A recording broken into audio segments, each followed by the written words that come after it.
তিনি নিজেকে রক্ষা করতে পারতেন, তিনি নিজেকে বাঁচাতে পারতেন, এই পৃথিবীটাকে পাপ মুক্ত করবেন। প্রভু যিশু আহ, ঈশ্বরের পুত্র হয়ে নিজেকে কেন বাঁচাতে পারলেন না?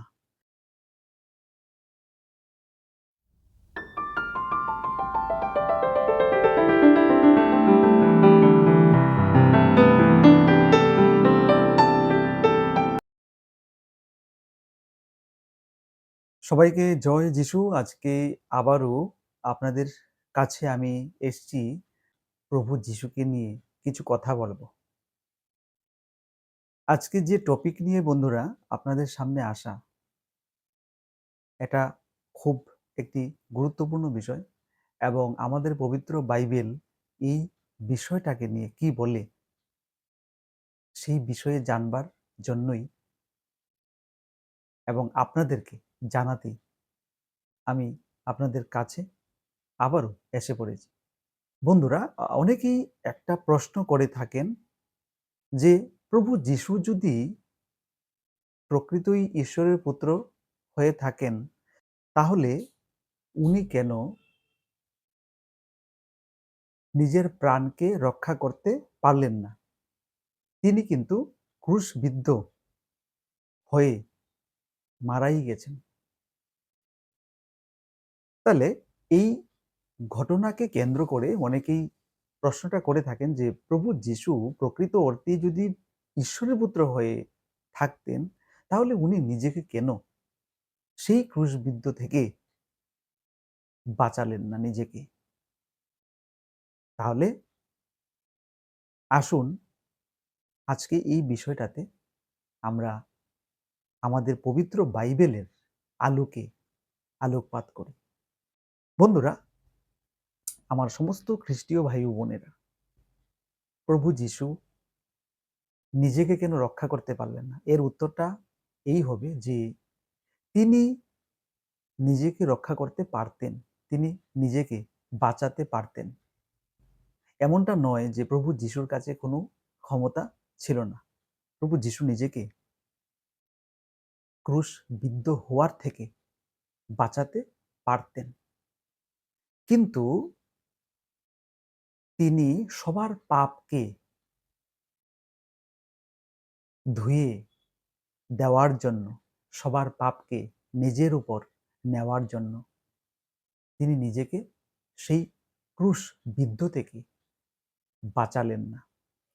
তিনি পৃথিবীর সবার জন্য নিজের প্রাণকে উৎসর্গ করলেন এবং পুরনো নিয়মে আগে থেকেই সেটা ভবিষ্যৎবাণী করা হয়েছিল যে প্রভু যিশু মানে একজন উদ্ধারকর্তা জন্ম নিয়ে এই পৃথিবীটাকে পাপ মুক্ত করবেন। সবার পাপ তিনি একাই নিজের শরীরে বহন করে সমস্ত প্রাণীকুলকে বাঁচিয়ে তিনি নিজের জীবনকে উৎসর্গ করবেন, নিজের জীবনকে দান করবেন এবং সেই ভবিষ্যৎ বাণীটাকেও রক্ষা করতে হবে। এটার মানে হচ্ছে সদা প্রভুর আদেশকে পালন করতে হবে। তাই সেই উদ্ধারকর্তা, সেই ত্রাণকর্তা আমাদের প্রভু যিশু সবাইকে বাঁচাবার জন্য নিজের প্রাণকে উৎসর্গ করলেন, নিজের প্রাণ দিয়ে দিলেন। এতে করে প্রভু যিশু আমাদের সবার পাপকে নিজের শরীরে বহন করে ক্রুশবিদ্ধ হয়ে তিনি মারা গেলেন। আমরা যিশাইও ৫৩ অধ্যায় যখন দেখি, তখন আমাদের কাছে সেই বিষয়টা একদম স্পষ্ট হয়ে যায় যে এটা আগে থেকেই লেখা ছিল এবং বিভিন্নভাবে উনি সেই বিষয়টাকে আমাদের সামনে নিয়ে এসেছেন। গীত সংহিতা ২২ অধ্যায় পড়লেও আমরা সেখানটায় সেই প্রভু যিশুর নিজের উৎসর্গ, নিজের জীবন দানকে আমরা দেখতে পাই। আমরা বুঝতে পারি প্রভু যিশু আমাদেরকে কতটুকু ভালোবাসতেন। প্রভু যিশু আমাদের কথা চিন্তা করতেন। প্রভু যিশু সর্বদা আমাদের পাশে থাকেন, আমাদের বিভিন্ন দুঃখকে, বিভিন্ন ঝামেলাকে দূর করতেই প্রভু যিশু আমাদের কাছ থেকে নিজেকে ক্রুশবিদ্ধ করে নিজের জীবন দিয়ে সবাইকে বাঁচালেন, সবার পাপকে মুক্ত করলেন। তাই প্রভু যিশুর এই উৎসর্গকে আমাদের মনে রাখতে হবে এবং এটাও আমাদের মনে রাখতে হবে যে প্রভু যিশু আমাদের জন্য সবসময় চিন্তা করে থাকেন। উনি আমাদের কাছে আছেন।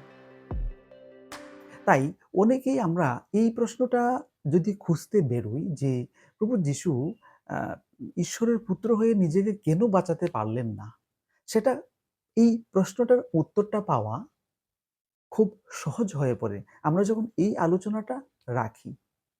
আমরা যখন বলি যে প্রভু যিশু আমাদের কথা ভাবেন, আমাদেরকে ভালোবাসেন, প্রভু যিশু সদাপ্রভুর আদেশকে পালন করেন, সেই আগে থেকেই যে ভবিষ্যৎবাণীটা করা হয়েছিল যে একজন ত্রাণকর্তা এই পৃথিবীটাতে জন্ম নেবে শুধু মানুষকে বাঁচানোর জন্য, শুধু মানুষের দিকটাকে চিন্তা করার জন্য, শুধু সমস্ত মানুষের পাপকে ধুয়ে মুছে ফেলার জন্য। তাই প্রভু যিশুর এই পৃথিবীতে আগমন এবং ক্রুশবিদ্ধ হয়ে মারা। এবং এই জায়গাটাতে আমরা আরেকটা জিনিস দেখতে পাই যে প্রভু যিশুর পুনরুত্থান, উনি যে এই ব্যাপারটা আমাদেরকে বুঝিয়ে গেছেন, এই ব্যাপারটা তিনি আমাদেরকে জানিয়ে গেছেন যে তিনি এত কষ্ট যন্ত্রণা উপভোগ করে তিনি নিজের জীবনকে উৎসর্গ করেছেন, নিজের জীবনটাকে দান করে দিয়েছেন। এটা ঠিক আছে, কিন্তু প্রভু যিশু যখন ৩ দিন পর আবার জীবিত হয়ে উঠলেন, সবাইকে বললেন যে আমি তোমাদের পাশেই আছি, তোমরা ভয় পেও না। এই ঘটনাটি দিয়ে আমরা বুঝতে পারি যে প্রভু যিশু কিন্তু আমাদের পাশে সর্বদা রয়েছেন এবং তিনি আমাদের পাপকে, সবার পাপকে মুছে ফেলার জন্য, সবার পাপকে নিজের শরীরে বহন করে নিয়ে যাওয়ার জন্য তিনি এই সমস্ত প্ল্যান যেটা আগে থেকে নির্ধারিত ছিল সেটা পালন করেছেন। এবং ৩ দিন পর যখন, মৃত্যুর ৩ দিন পর যখন উনি আবার মানুষ, উনার শিষ্যদেরকে দেখা দিলেন, সবাইকে বলতে লাগলেন বা জানাতে লাগলেন যে আমি তোমাদের জন্যই একমাত্র আমার এই জীবনটাকে উৎসর্গ করেছি এবং আজকে দেখো আমি সবার পাশেই আছি। আমি তোমাদের দুঃখকে ঘোচানোর জন্য, তোমাদের দুঃখকে, তোমাদের যন্ত্রণাকে, তোমাদের সমস্ত ধরনের পাপকে ক্ষমা করার জন্য আমি তোমাদের পাশে থাকব এবং এই জন্যই আমার আবার পুনরুত্থান। তাই আমার সমস্ত খ্রিস্টীয় ভাই বোনেরা, আমার সমস্ত দর্শকবৃন্দরা, প্রভু যিশু আমাদের জন্য নিজের জীবনকে উৎসর্গ করেছেন। এটা একটা বৃহৎ ব্যাপার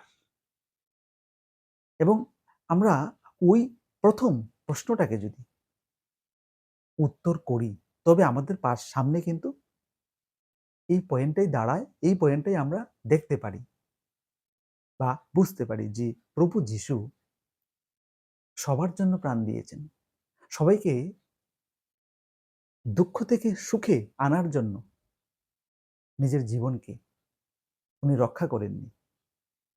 উনি সদাপ্রভুর ইচ্ছাকে অক্ষরে অক্ষরে পালন করে গেছেন তবে একটা জিনিস আমাদের সামনে ক্লিয়ার হয়ে যায়, স্পষ্ট হয়ে যায় যে উনি পৃথিবীতে আবার আসবেন। তখন উনি আর চুপচাপ থাকবেন না।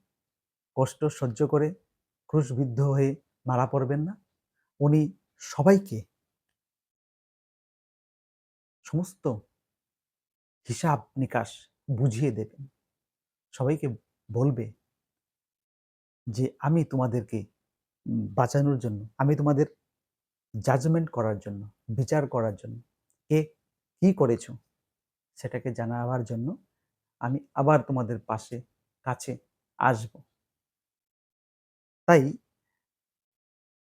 উনি ঈশ্বরের পুত্র। উনি আ আমাদের কাছে সবসময় আছেন। উনি আমাদের দুঃখকে দেখছেন। উনি আমাদের দুঃখকে গুছানোর চেষ্টা করছেন। কিন্তু সেই নিয়ম অনুসারে উনি আমাদের কাছ থেকে একবার চলে গেছেন, আবারও তৃতীয় দিন আমাদের পাশে এসে দাঁড়িয়েছেন এবং বলে গেছেন যে, "যখনই তোমরা আমাকে স্মরণ করবে, আমাকে ভালোবাসা দেবে, আমার কাছে ক্ষমা চাইবে, আমি তখনই তোমাদের কাছেই থাকব। তোমাদের হৃদয়েই আমি থাকব।" তাই উনি এত বড় জীবন উৎসর্গ করলেন আমাদের জন্য। তাই আমার সমস্ত খ্রিস্টীয় ভাই বোনেরা, আমি আশা করছি আমাদের আজকের এই ভিডিও মাধ্যমে আমরা যে প্রশ্নটা খুঁজছিলাম সেটা হয়তো আমাদের কাছে স্পষ্ট হয়ে গেছে। সবাইকে আবারও জয় যিশু। ভালো থাকবেন এবং সুস্থ থাকবেন। সর্বদা হাসিখুশি থাকবেন। প্রভু যিশু আপনাদের মঙ্গল করুক।